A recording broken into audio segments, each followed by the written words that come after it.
Hello everyone, welcome to mom dad and maths. मैं हूं विवेक और आज हम लोग स्टार्ट करेंगे। हम लोग स्टार्ट तो करेंगे एक्सरसाइज नंबर 2.7, पर उससे पहले एक कॉन्सेप्ट बचा हुआ है। ठीक है, वो कॉन्सेप्ट मैं आपको समझा देता हूँ। यहाँ पे ये कॉन्सेप्ट क्या है? Comparing angles without super imposition. ठीक है, पिछले बार हम लोग ने लास्ट एक्सरसाइज में देखा था कैसे हम लोग सुपर इम्पोज करके दो एंगल कंपेयर कर रहे थे। ठीक है, जैसे यहाँ पे एग्जाम्पल दे रखा है। ठीक है, ये एंगल है।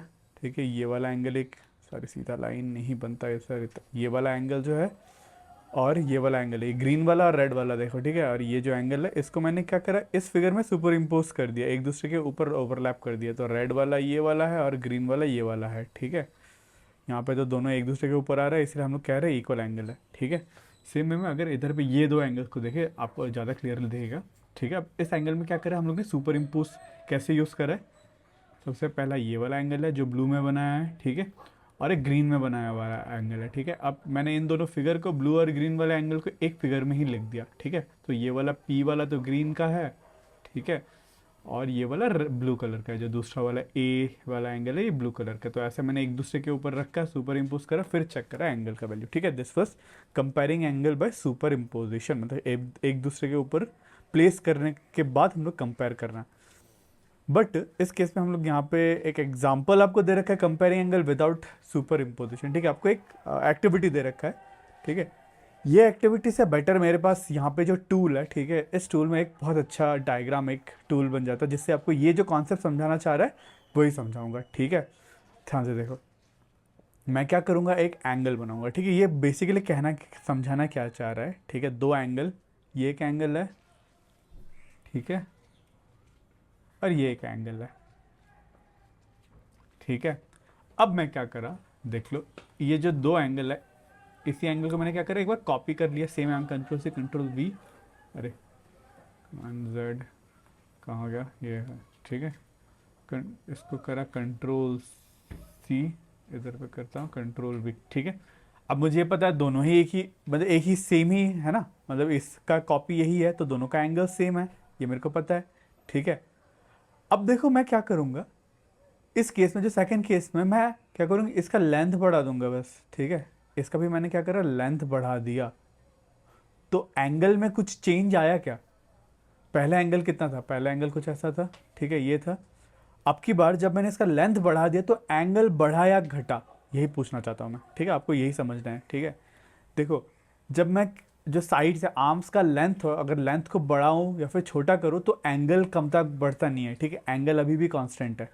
एंगल कब चेंज होता है, जब मैं इसका जो आर्म्स है, ठीक है, ये जो आर्म है, कहाँ गया, इंसर्ट, ड्रॉ, ये जो आर्म है, आर्म को रोटेट करूँ। ठीक है, मैं क्या कर रहा हूँ, रोटेट कर रहा हूँ। रोटेट करने पे अब क्या हो गया, एंगल बढ़ गया। ठीक है, पहले यहाँ पे था। ठीक है, अब मैं इसको इधर पे रोटेट करूँगा फिर से, तो क्या होगा, अब एंगल कम हो जाएगा। ठीक है, सो आपको ये समझना है मेनली, मतलब ये जो एंगल जो है वो कब घटता बढ़ता है, जब इसके आर्म्स को रोटेट किया जाता है, ना कि लेंथ को बढ़ाया घटाया जाता हो।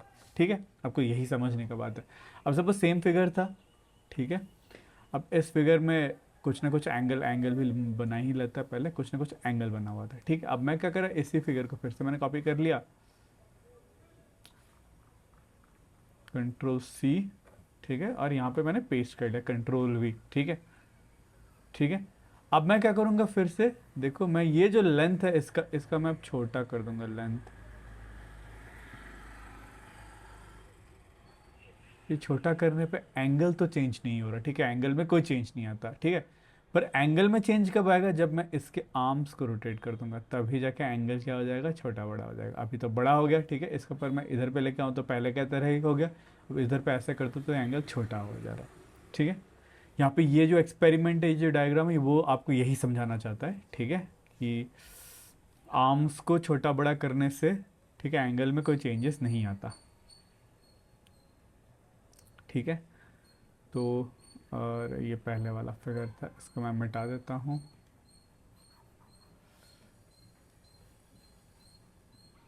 चलिए ठीक है, अब यहाँ पे एक मेकिंग अ रोटेटिंग आर्म, आपको एक रोटेटिंग आर्म बना के कुछ कुछ एक्सपेरिमेंट करने को सिखाया गया है।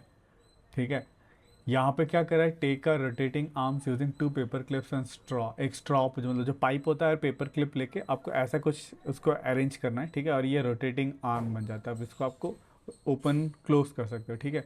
क्लिप क्या होता है, ये रोटेटेबल, मतलब इसको खोल बंद कर सकते हो। तो आप जब ऐसा कुछ बनाओगे तो आर्म्स जो रोटेटेबल हो जाता है, ठीक है।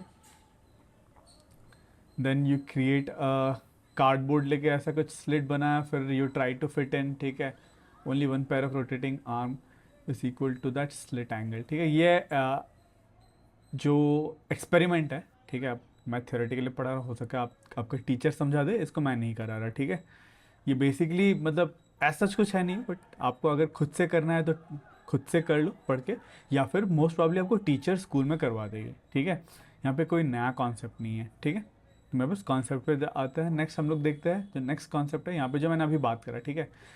तो यहाँ पे एक बच्चा है, वो क्या देता है, वो जो स्ट्रॉ है, ठीक है, ऐसे स्ट्रॉ को मोड़ के आपको बोलता है चैलेंज रिड्यूस दी एंगल। इसको पूछ रहा है कि इसका एंगल रिड्यूस करके देखो। तो ये क्या करती है, वो एंगल रिड्यूस करने के लिए दोनों का लेंथ छोटा कर देती है, काट देती है। इसको इधर से काट देती है, इसको इधर पे काट देती है, ठीक है। तो उसके बाद वो क्या बोल रहा है, the angle is still same, ठीक है। तो इसका मतलब क्या है, आप लेंथ छोटा बड़ा करो, ठीक है, उससे एंगल में कोई फ़र्क नहीं पड़ता। एंगल में कब फ़र्क पड़ता है, जब आप उसको रोटेट करोगे, ठीक है। ठीक है।